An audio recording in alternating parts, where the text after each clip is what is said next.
Hello students. त्रिभुज में यानी समरूपता कसौटी को देखा था। समरूपता कसौटी से हम लोग दो त्रिभुज समरूप है कि नहीं है ना, समरूपता कसौटी का प्रयोग करके हम पता कर सकते हैं, है ना। तो एक्सरसाइज 6.3 में समरूपता से संबंधित, समरूपता कसौटी से संबंधित, है ना, प्रश्न दिए हुए हैं। और जिसमें से पहला नंबर क्वेश्चन में, है ना, 6 त्रिभुज का युग्म दिया हुआ है और कह रहा है कि उसमें से कौन कौन सा युग्म समरूप है ना। तो दो तीन प्रश्न को हम लोग, है ना, समरूपता कसौटी का प्रयोग करके चेक किए थे कि समरूप है या नहीं। उसमें से कुछ क्वेश्चन जो बचा हुआ था तुम लोग के लिए घर घर के लिए छोड़े थे। और तुम लोग घर में बनाया कि नहीं बनाया, है ना, अब तुम ही लोग पर निर्भर करता है ना। तो हम जो छोड़े हुए क्वेश्चन था उस क्वेश्चन को आज हम देख रहे हैं, है ना। जिसका बना हुआ होगा ठीक है, और जिसका नहीं भी बना वो समझेगा भी, है ना। तो इसमें से 4 नंबर क्वेश्चन हम छोड़े हुए थे और, है ना, 1 का 4।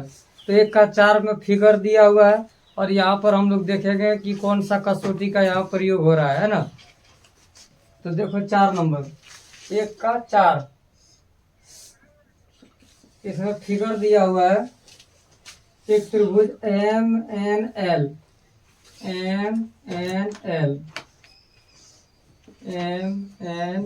दिया हुआ है। और एक दूसरा फिगर है,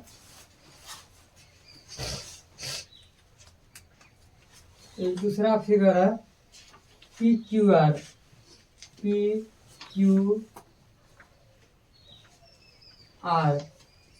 ठीक है। इसमें देखो कौन M 70 डिग्री दिया है,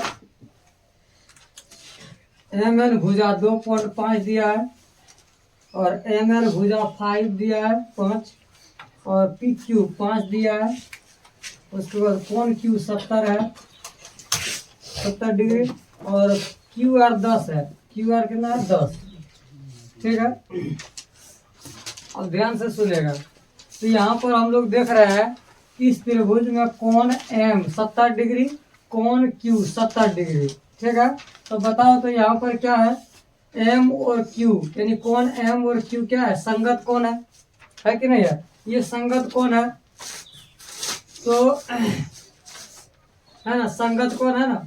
तो हम ये समरूपता कसौटी पढ़े हैं कि SAS समरूपता कसौटी। तो यहाँ पर तो हम देख रहे हैं, नहीं यहाँ पर तो देख रहे हैं कि समरूपता कसौटी का प्रयोग, है ना। यहाँ पर भी क्या है, ये दो भुजा के बीच के अंतर्गत का कौन है, अंतर्गत कौन है, और ये भी दो भुजा के बीच के अंतर्गत कर रहा है ना, कौन है, ठीक है। तो हम यहाँ सबसे पहले क्या करते हैं, जब M और Q संगत है तो यहाँ से देखो M कौन M और कौन Q संगत कौन है, क्योंकि ये बराबर है ना। तो यहाँ पर ये QP, यहाँ पर हम कह सकते हैं MN और ये QP, इसका हम क्या कर लेंगे, MN और QP, ठीक है। तो यहाँ पर MN और QP का अनुपात निकालेंगे। तो MN और QP का अनुपात कितना होगा, तो देखो यहाँ पर यानी कोण M दिया हुआ है, कोण M बराबर कोण Q बराबर कितना डिग्री, 70 डिग्री, ठीक है। ये 70 डिग्री है, 70 डिग्री है। उसके बाद ये 70 है, उसके बाद QP और संगत कौन हो गया, QP MN, QP संगत MN। तो यहाँ से हम QP निकालेंगे यानी MN और बटे QP का अनुपात निकालेंगे, QP इसका अनुपात कितना होगा, MN और QP का, MN कितना है 2.5 और QP कितना है 5, इसका पॉइंट उड़ाएंगे तो क्या होगा 25/50 हो जाएगा, है ना। 25 से कम 25, 25 दूना 50, तो कितना हो जाएगा 1/2, ये हो गया। अब हम निकालेंगे किसका, ML का अनुपात, ML और एम एल, और ये क्या है, क्यू आर है। कितना है, क्यू आर। तो बराबर कितना हो जाएगा, एम एल कितना है 5 है, और बटे क्यू आर कितना है, कितना है 10 है ना। तो यहाँ से 5 एकम 5, 5 दूनी 10, बराबर कितना हो गया 1/2। अब बताओ यहाँ पर कौन सा समरूपता कसौटी का प्रयोग हो रहा है। यहाँ पर हम लोग देख रहे हैं कि ये दो भुजा है ना, और इसके बीच अंतर्गत एक कोण है ना।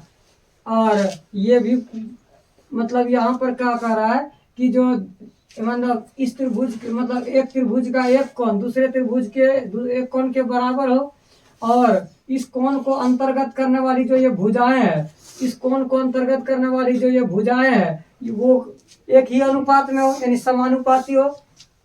तो हम देख रहे हैं कि है ना, इसका संगत यानी एम एन का संगत भुजा क्या होगा, क्यू पी होगा, और एम एल का संगत कौन होगा, क्यू आर है। और ये दोनों है ना, इन कोण को है ना, ये क्या है, समानुपात है। तो यहाँ से हम कह सकते हैं है ना, एस ए एस समरूपता कसौटी से, समरूपता कसौटी से है ना, कसौटी से क्या हो जाएगा, त्रिभुज एम एन एल समरूप त्रिभुज है ना, पी क्यू आर है ना, ये समरूप त्रिभुज होगा। ठीक है, चलो इसको करा जाए।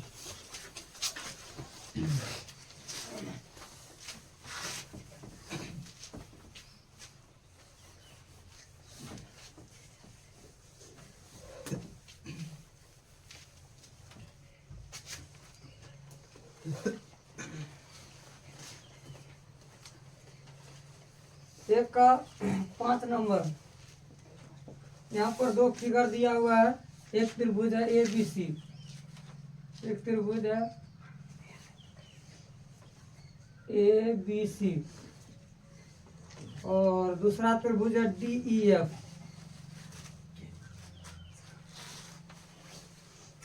D E F. इसमें से कोण ए 80 डिग्री दिया हुआ है, कोण ए 80 डिग्री, और इसमें कोण एफ 80 डिग्री दिया हुआ है। इसमें ए बी का मान है 2.5, और बी सी का मान है 3, और यहाँ पर क्या है, डी एफ का मान है 5, और ई एफ का मान है 6। ठीक है, तो यहाँ पर भी दो भुजा एक कोण है ना, दो भुजा एक कोण दिया हुआ है। ठीक है, समझ में आ रहा है कि नहीं। लेकिन यहाँ पर देखो दो भुजा एक कोण है, तो यहाँ पर एक कसौटी है, समरूपता कसौटी है एस ए एस। ठीक है, यहाँ पर दो एक कोण और दो भुजा दिया हुआ है, लेकिन ये जो है एक त्रिभुज का एक कोण दूसरे त्रिभुज के एक कोण के बराबर तो है, लेकिन इन कोणों को अंतर्गत करने वाली दो भुजाएं है ना, इन कोणों को अंतर्गत करने वाली, इसमें तो इस कोण को अंतर्गत करने वाली ये दोनों भुजा तो है, लेकिन इस कोण को अंतर्गत करने वाली ये भुजा तो दिया हुआ है, लेकिन ये भुजा का मान नहीं दिया हुआ है। समझ में आ रहा है कि नहीं, है मान नहीं है, तो हम कैसे निकालेंगे कि समरूप है कि नहीं है ना। अनुपात कैसे निकलेगा, यहाँ अनुपात नहीं निकल पाएगा। और यहाँ पर देखो है ना, ये दोनों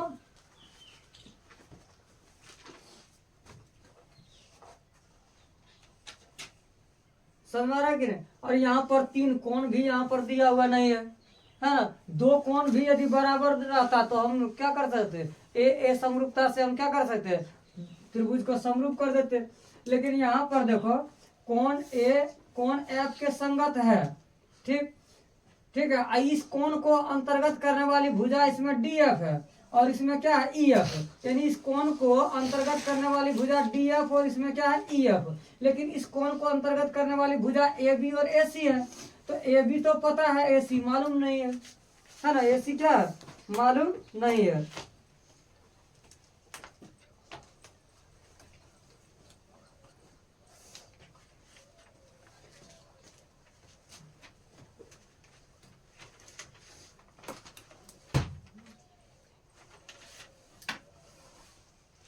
तो यहाँ से क्या होगा, त्रिभुज समरूप होगा।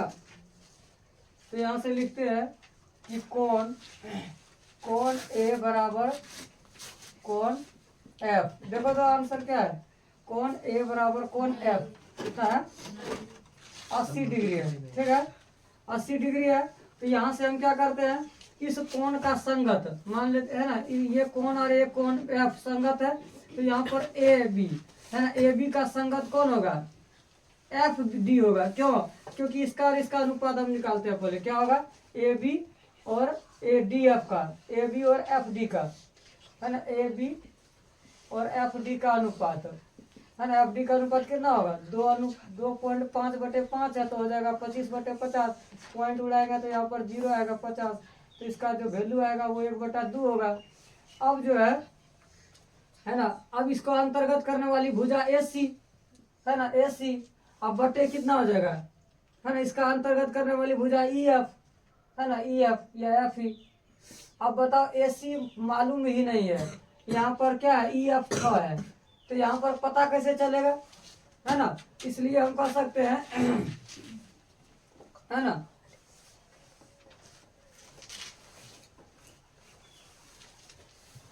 यहाँ पर है ना हम कहेंगे कि त्रिभुज है ना, कहेंगे कि त्रिभुज समरूप नहीं है ना। त्रिभुज ए बी सी समरूप त्रिभुज नहीं है ना, समरूप नहीं है, नहीं है किसके, डी ई एफ के, त्रिभुज डी ई एफ के, डी ई एफ का। समझ में कि नहीं, चलो मैं करूँ इसको।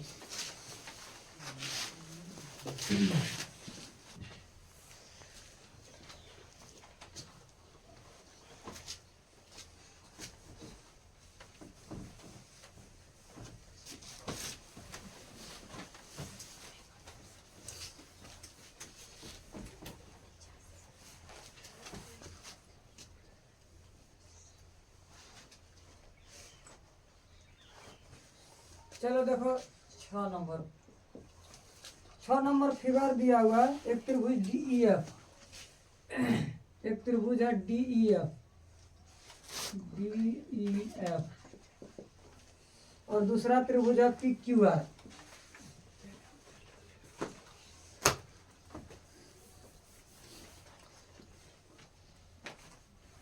पी क्यू आर, इसमें कोण डी बराबर 70 और कोण ई बराबर 80।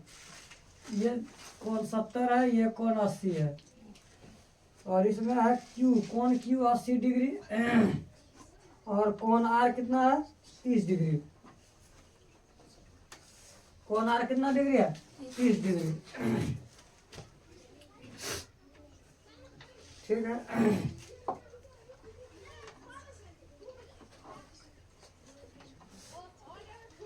तो यहाँ पर देखो कौन, ये 70 है, ये 80 है, बताओ ये कितना डिग्री होगा, 30 डिग्री होगा कि नहीं होगा, क्योंकि त्रिभुज के तीनों कोणों का योगफल कितना डिग्री होता है, 180। तो 70 80 150 और 150 और 30 कितना होगा, 180 होगा। तो ये कोण कितना डिग्री हो जाएगा, 30, और ये भी कोण कितना है, 30। तो बताओ, तो ये कोण 80 और ये कोण 30, ये भी कोण 80 और ये भी कोण 30। ठीक है, तो यहाँ से हम कोण एफ निकाल सकते हैं। कोण एफ बराबर है ना कितना, 180 में डिग्री में से क्या करेंगे, कोण डी और कोण ई का योगफल जोड़ है ना घटा देंगे, यानी 70 जोड़ 80 क्या करेंगे, 70 डिग्री जोड़ 80 डिग्री घटा देंगे हम, है ना। तो यहाँ से क्या निकल जाएगा, 180 डिग्री घटा कितना, 150 डिग्री बराबर कितना निकल गया, 30 डिग्री। कोण एफ हमको मालूम चल गया नहीं, तो यहाँ से हम क्या कर सकते हैं, कोण ई का संगत कोण क्यू है ना, कोण आर, कोण एफ का संगत कोण आर, तो हम ए समरूपता से कर सकते हैं। तो यहाँ से लिखेंगे कोण ई बराबर कितना, कोण क्यू बराबर 80 डिग्री है ना। फिर कोण एफ बराबर कोण आर है ना, बराबर कितना हो जाएगा, 30 डिग्री। ठीक है, तो ये क्या है, बराबर है। तो यहाँ हम इस, ये भी कोण कितना निकलेगा, तो ये 80 और ये 30, 110, तो ये 70 होगा। तो कौन डी के संगत क्या होगा, कौन पी नहीं हो जाएगा। तो हमको निकालने की कोई आवश्यकता नहीं है, क्योंकि हम ए समरूपता से भी क्या कर सकते हैं, त्रिभुज को समरूप कर सकते हैं। तो यहाँ से लिखेंगे, है ना, ए समरूपता कसौटी से, समरूपता कसौटी से, है ना। तो जब दो संगत कोण बराबर है ना, तो क्या कर सकते हैं कि ये त्रिभुज क्या होगा, तीसरा संगत कोण हो जाए ना, ऑटोमेटिक बराबर होगा। ठीक है, तो यहाँ पर हम कह सकते हैं कि DEF, है ना, देखो डी का संगत P हो जाएगा, तो डी का संगत इधर P लिख दिए। ई का संगत Q है, क्योंकि ई और Q बराबर है, तो ई का संगत Q, और इधर F का संगत R, तो यहाँ F का संगत R कर दिए। ठीक है, इसमें भी त्रिभुज का संकेत, है ना, इसको क्या कर दिए, समरूप है। ठीक है, चलो उतारो।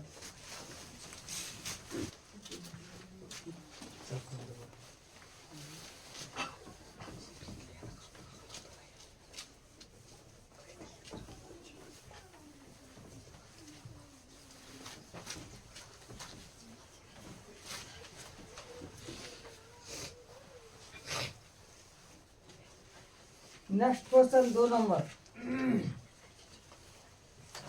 2 नंबर देखो, फिगर दिया हुआ है आकृति 6.35 में एक फिगर है, ध्यान से देखेगा फिगर को। अब जो है ना, क्वेश्चन को बढ़िया से समझेगा तभी हल हो पाएगा, है ना। अकेले में ये एक क्या है, सीधी रेखा है ना, और ये भी एक सीधी रेखा है, और यहाँ पर ये क्या है, DB, और यहाँ पर क्या है, AC,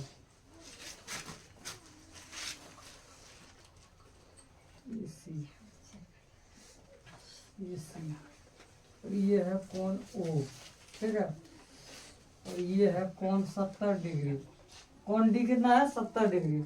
और कोण COB, ये देखो COB, ये वाला कोण है 125 डिग्री, 125 डिग्री दिया हुआ है।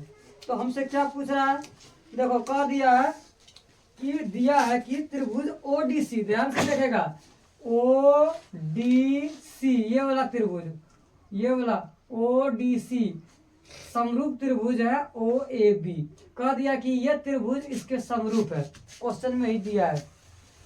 तो दिया है कि क्या दिया है कि त्रिभुज ODC समरूप त्रिभुज है, किसका, OBA,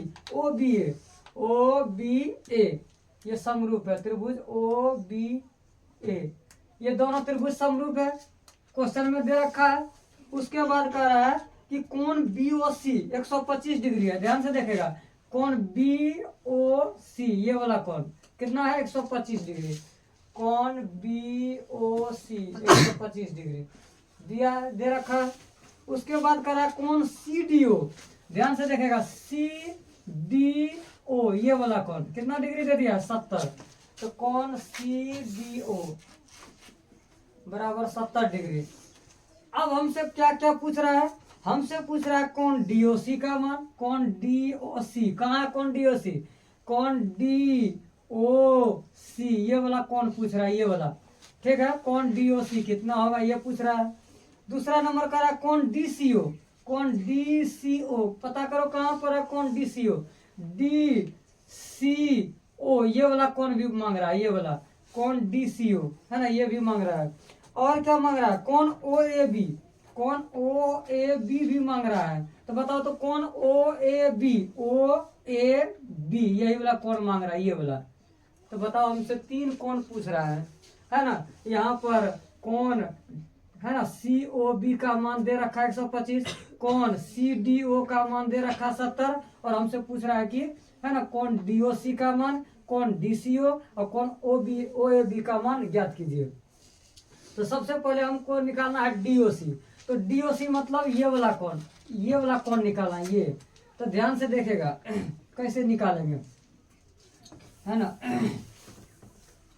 तो ध्यान से देखो, जब कोई रेखा एक सीधी रेखा हो ना, ज्यामितीय में एक नियम है कि जब कोई एक रेखा सीधी हो तो इस पर जो बना कोण होगा वो कितना डिग्री होता है? 180 डिग्री होता है। कितना डिग्री का होता है? 180 डिग्री। बताओ तो ये कोण है ना DO है ना, DO भी एक सीधी रेखा है, और जब ये 125 है तो बताओ तो ये कितना होगा? 180 घटा 25 कितना हो जाएगा? तो क्या करेंगे? देखो यहाँ पर ऐसा है, ऐसे है, ऐसे DB, और यहाँ पर कितना है? ऐसे है। ये है 125 डिग्री, और हम जानते हैं कि यहाँ एक सीधी रेखा है, तो ये सीधी रेखा पर टोटल कितना बनता है? 180। तो 180 में 125 घटा दो, ये DOC कौन निकलेगा है? तो यहाँ से हम निकाल लेंगे कौन DOC बराबर क्या करेंगे? 180 डिग्री में से हम किसको घटाएंगे? कौन BOC को घटा देंगे। कौन किसको घटा देंगे? BOC। ये BOC यानी ये कौन घटा देंगे तो ये कौन निकल जाएगा, क्योंकि टोटल 180 डिग्री है, उसमें से 125 डिग्री यहाँ से घटा देंगे ये वाला, तो क्या होगा? तो घटा देंगे 180 में, टोटल 180 में से हम ये BOC कौन BOC घटा देंगे, और 180 डिग्री में यदि हम कौन BOC का मान 125 डिग्री ये घटा देते हैं तो बताओ तो कितना डिग्री निकलेगा? तो 10 में से 5 गया 5, 7 में से 2 गया, कितना हो गया? 5, 1 में से गया 55 डिग्री निकल गया। ये वाला कौन कितना डिग्री? तुम जोड़ के देखो, ये 55 और 125, 55 125 180 डिग्री होगा कि नहीं? अब बताओ तो ये कहाँ से हम प्रयोग किए ये नियम? तो लिखेंगे कि क्या है? DOC है, DOB क्या है? एक सीधी रेखा है ना, एक सीधी रेखा पर बना कोण 180 डिग्री होता है ना। तो यहाँ लिख सकता है कि एक सीधी रेखा पर, एक सीधी रेखा पर स्ट्रेट लाइन पर है ना, पर बना कोण पर है ना, बना कोण कितना होता है? बना कोण है ना 180 डिग्री होता है। कितना होता है? 180 डिग्री होता है।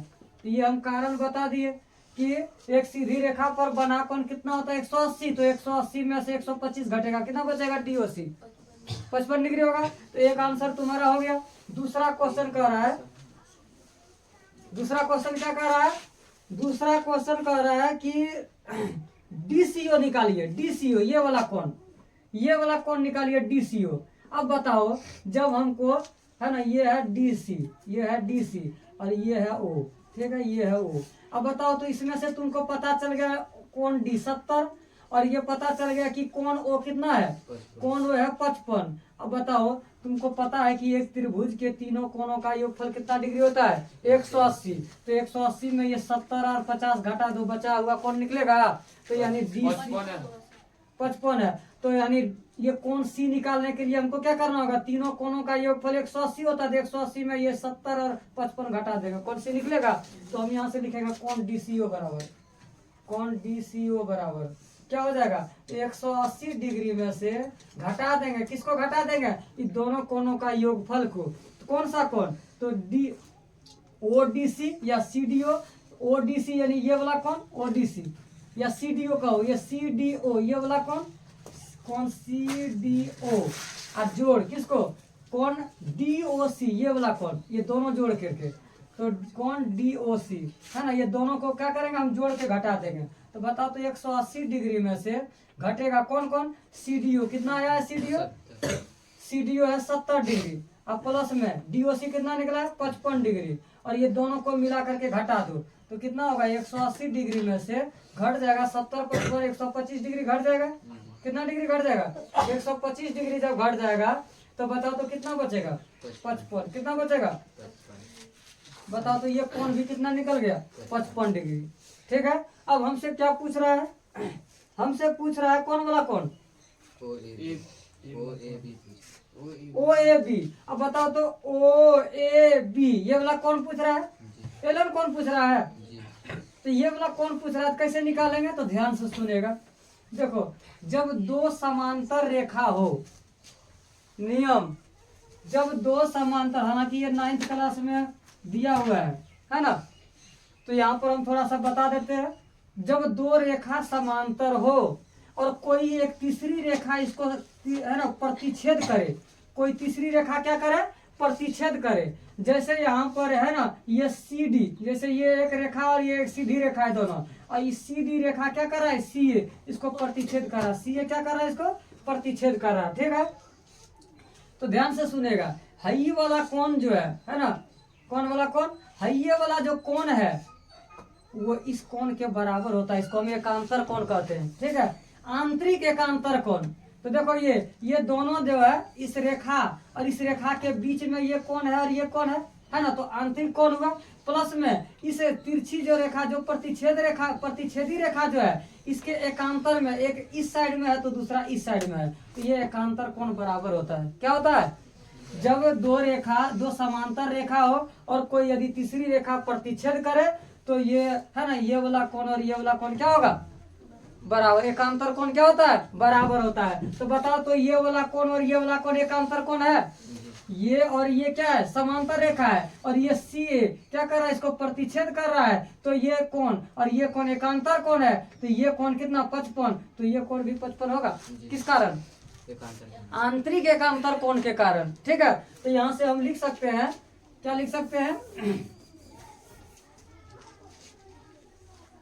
यहाँ से हम लिख सकते हैं कि कोण, इस कोण को पूछ रहा है कोण ओ ए बी, कोण ओ ए बी बराबर कितना होगा, तो कोण ए ओ बी बराबर कितना होगा, कोण जितना सी, कोण जितना ओ डी सी ओ होगा, ये वाला जितना ये होगा कोण डी सी ओ के बराबर होगा, है ना। क्यों बराबर होगा, एकांतर कोण के कारण। किसके कारण, एकांतर कोण, है ना, आंतरिक एकांतर कोण के कारण होगा, है ना, क्योंकि ये दोनों एकांतर कोण है और एकांतर कोण बराबर होता है, इसलिए कोण ओ ए बी का मान कितना होगा जितना डी सी होगा। अब बताओ, तो डी सी इधर पता है तुमको कितना है 55 डिग्री, कितना है तो 55 डिग्री। तो बताओ, तो कोण ओ ए बी भी कितना डिग्री हो जाएगा 55 डिग्री हो जाएगा कि नहीं हो जाएगा।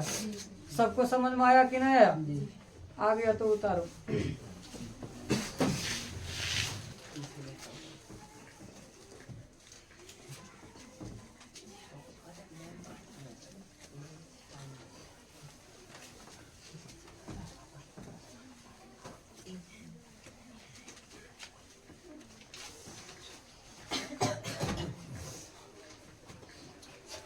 चलो नेक्स्ट क्वेश्चन देखते हैं।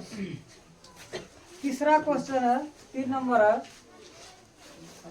3 नंबर में एक समलंब चतुर्भुज दे दिया है ABCD, ध्यान से देखेगा, एक समलंब चतुर्भुज,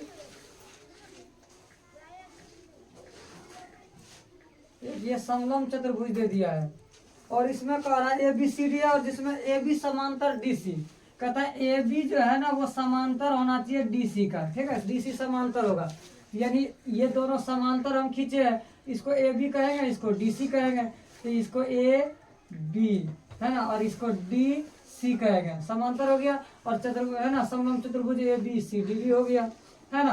तो यहाँ पर क्या दिया हुआ क्वेश्चन में, दिया है कि क्या दिया हुआ है, AB समांतर DC, AB समांतर DC दिया हुआ है ना, AB समांतर DC दिया हुआ है, और कहता है कि इसके विकर्ण, किसका विकर्ण, समलंब चतुर्भुज ABCD का विकर्ण AC। देखो विकर्ण AC कौन है, AC ये वाला है, और विकर्ण BD ये वाला है। ये दोनों बिंदु O पर क्या करता है, प्रतिच्छेद करता है। क्या करता है, O पर प्रतिच्छेद करता है। देखो ये O पर, तो कहता है कि दो त्रिभुजों की समरूपता कसौटी का प्रयोग करते हुए, कहता है कि ये दो त्रिभुज का समरूपता कसौटी का प्रयोग करते हुए दर्शाइए, क्या दर्शाइए, OA बटा OC अब बराबर क्या दर्शाइए, OB बटा OD, OB बटा OD। तो ध्यान से देखो क्या दर्शाने का रहा है ना, OA देखो यहाँ से OA बटा OC और OD बटा DO। तो ध्यान से देखो, है ना, हल्ला नहीं करेगा, OA आ रहा है इसमें और OB आ रहा है इसमें, इस त्रिभुज में आ रहा है OA। देखो यहाँ पर OA और क्या है OB, तो देखो OA OB इस त्रिभुज में आ रहा है, देखो तो OAB में आ रहा है OA और OB, और फिर यहाँ OC और OD, तो देखो OC किस में आ रहा है, इस त्रिभुज में आ रहा है OC ये, और OD ये आ रहा है कि ना आ रहा है, आ रहा है। तो ध्यान से देखेगा, अब बताओ ये AB, ध्यान से देखेगा कि AB निकल गया क्या AB, और ये DC निकल गया क्या समांतर भुज, समांतर रेखा, समांतर रेखा है कि नहीं समांतर। अब बताओ तो ये जो ये बी और डी है, ध्यान से देखेगा, ये बी और डी है, इस एक प्रतिच्छेदी रेखा है। अब बताओ तो ये वाला कोण और ये वाला कोण एकांतर कोण होगा कि ना होगा, होगा, बराबर होगा। तो बताओ ये वाला कोण और ये वाला कोण बराबर होगा कि ना होगा। तो इस त्रिभुज का कोण बी और इस त्रिभुज का कोण डी बराबर होगा। अच्छा एक चीज, अब इसको हम मिटा के दिखाते हैं, क्या इधर से भी तो प्रतिच्छेदी रेखा खींचा जा सकता है। तो बोलो तो ये एसी प्रतिच्छेदी रेखा है कि नहीं, एसी। बताओ ये वाला कोण और ये वाला कोण एकांतर कोण होगा कि ना होगा। तो बताओ ये वाला कोण एकांतर कोण होने के कारण बराबर होगा। तो बताओ ये वाला भी कोण और ये वाला भी कोण बराबर हो गया। तो हमको यहाँ से क्या मिल गया, कोण बी के संगत कोण डी मिल गया, कोण ए के संगत कोण सी मिल गया। तो यहाँ से हम ए समरूपता कसौटी का प्रयोग कर सकते हैं। यहाँ पर और ये एक चीज यहाँ पर और देखो, ध्यान से देखेगा, जब इसको हम ऐसा मिलाए हैं और इसको जब मिलाए हैं तो यहाँ पर एक कोण ये वाला और ये वाला एक कोण आमने सामने का कोण है, इसको कहते हैं अपोजिट कोण। क्या कहते हैं, अपोजिट कोण। अब बोलो अपोजिट कोण जो होता है वो क्या होता है, अपोजिट कोण जो होता है वो क्या होता है, बराबर होता है, यानी इसको हम कहेंगे सम्मुख कोण। तो बताओ ये कोण और ये कोण सम्मुख कोण है, बताओ ये कोण और ये कोण सम्मुख कोण है, बराबर होगा कि ना होगा, हो जाएगा, सम्मुख कोण बराबर होगा। तो यहाँ से ए समरूपता कसौटी का प्रयोग करके हम लिख सकते हैं, है ना, ये और ये त्रिभुज समरूप है। और जब त्रिभुज समरूप होगा, है ना, तो त्रिभुज समरूप होगा तो इसका संगत भुजाओं का अनुपात क्या होगा, बराबर होगा। तो यहाँ से हम क्या निकालेंगे, पहले हम इसको समरूप करके दिखाएंगे, है ना। तो देखो यहाँ पर, है ना, यहाँ पर हम देखते हैं त्रिभुज ए ओ बी तथा त्रिभुज ओ डी सी में, है ना, ये त्रिभुज ए ओ बी तथा डी ओ सी में। तो लिखते हैं त्रिभुज, है ना, ए ओ ए बी बोलो या ए ओ बी तथा त्रिभुज, है ना, डी ओ सी में या सी ओ डी में, त्रिभुज सी ओ डी में, है ना, सी ओ डी में, ठीक है। तो अब बताओ ये वाला कोण और ये वाला कोण क्या है, सम्मुख कोण होगा। तो हम लिख सकते हैं कोण ए ओ बी बराबर कोण सी ओ डी, है ना, कोण ए ओ बी बराबर कोण सी ओ डी। क्यों बराबर है, सम्मुख कोण के कारण। क्या है, सम्मुख कोण है, नहीं सम्मुख कोण, सम्मुख कोण है, इसलिए ये दोनों बराबर है, ठीक है। उसके बाद दूसरा देखो, कोण बी कोण डी बराबर होगा एकांतर कोण के कारण। तो लिख सकते हैं कोण ए बी ओ, कोण ए बी ओ बराबर कोण का डी। तो कौन लिख सकते हैं डी सी डी ओ, कोण सी डी ओ, कोण सी डी ओ बराबर है। क्यों बराबर है, एकांतर कोण के कारण, है ना, एकांतर कोण है इसलिए बराबर है। जब, है ना, दो एकांतर कोण बराबर होता है, ठीक। अब देखो ये कोण बराबर है। अब बताओ ये कोण और ये कोण बराबर होगा कि नहीं, ये भी दोनों एकांतर कोण है। तो कोण बी, है ओ ए बी ये वाला, और कोण ओ सी डी ये वाला, तो कोण ओ ए बी, कोण ओ ए बी बराबर हो जाएगा कौन, इसके बराबर ये होगा। तो इसको हम कैसे लिखेंगे, ओ सी डी, है ना, या टू डी सी ओ भी लिख सकता है, कोई दिक्कत नहीं है, बीच में रहना चाहिए, जिस कौन दिखा रहे हैं वो बीच में रहना चाहिए। तो हम क्या कर दिए, वो पहले लिखे बीच में रख दिए सी को, बाद में लिख दिए डी को, तुम डी बीच में सी वो बाद में लिख सकता है, ऐसा भी, है ना। तो ये दोनों बराबर है एकांतर कोण के कारण, एकांतर कोण के कारण क्या है, ये बराबर है। अब बताओ हम यहाँ से कह सकते हैं, हम यहाँ से कह सकते हैं कि ए कौन, देखो कौन, देखो तीनों कौन बराबर है। तो कौन समरूपता कसौटी से, समरूपता कसौटी से क्या हो जाएगा बताओ। तो कौन त्रिभुज ए ओ बी, है ना, और त्रिभुज सी ओ डी क्या होगा, समरूप हो जाएगा। तो त्रिभुज, तो ध्यान से देखेगा कैसे हम त्रिभुज को समरूप त्रिभुज को दर्शाएंगे। तो ध्यान से देखो, पहले ये देखो कोण ए के संगत सी है, तो हम लिखेंगे पहले कोण, है ना, पहले ए लिखेंगे, उसका इधर दूसरा त्रिभुज का सी लिखेंगे, ठीक है। उसके बाद, है ना, ओ का संगत ओ ही है, देखो इसका भी ओ इसका भी ओ का संगत ओ है, तो यहाँ सी ओ, ए ओ सी ओ। उसके बाद बचा बी और इसका बी संगत है, इधर लिख देंगे बी, इधर लिख देंगे डी। तो यहाँ पर हो जाएगा क्या, त्रिभुज AOB समरूप त्रिभुज, है ना, त्रिभुज क्या COD। समझ में आ रहा किनारा, ये दोनों समरूप हो गया, समझ आ गया। अब बताओ यहाँ से हम क्या, जब त्रिभुज दो त्रिभुज समरूप होता है तो उसके भुजाओं का अनुपात, संगत भुजाओं का अनुपात बराबर होता है कि नहीं होता है। तो क्या हम इसका संगत भुजा, देखो AO का संगत भुजा CO होगा, या AO को हम OA भी बोल सकते हैं और CO भी बोल सकते हैं। तो देखो यहाँ पर संगत भुजा कैसे पता चलेगा, देखो AO का संगत CO, OB का संगत है OD और BA का संगत है DC। नहीं समझ में आ रहा है कि नहीं।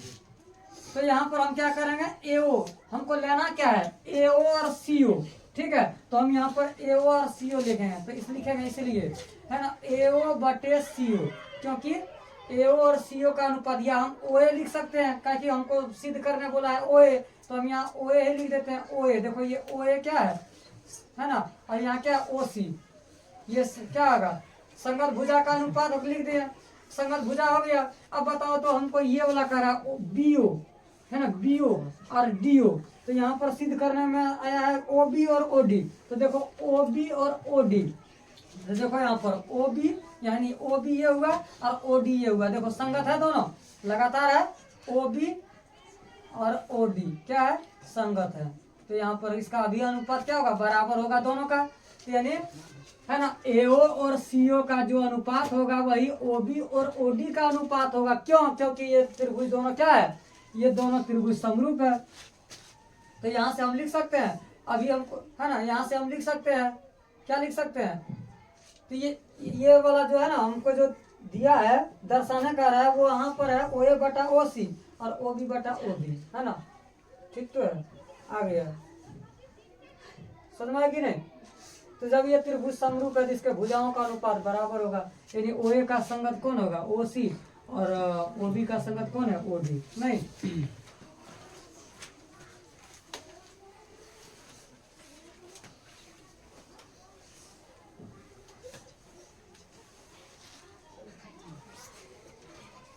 ठीक है, तो ये यही प्रूव करना बोल रहा था, है ना, यही दर्शाने का रहा है, ठीक है।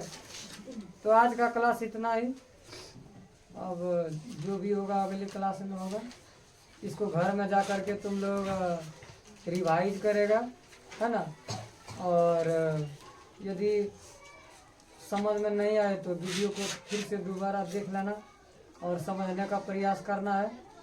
और यदि वीडियो अच्छा लगे तो वीडियो को सब्सक्राइब और लाइक कर दीजिएगा और है ना शेयर भी कर दीजिएगा, ताकि है ना तुमको जो भी वीडियो हम डालेंगे उसका नोटिफिकेशन तुमको सबसे पहले मिले और तुमको ये जानकारी मिले, है ना, इसके लिए है ना सब्सक्राइब कर देना, ठीक है।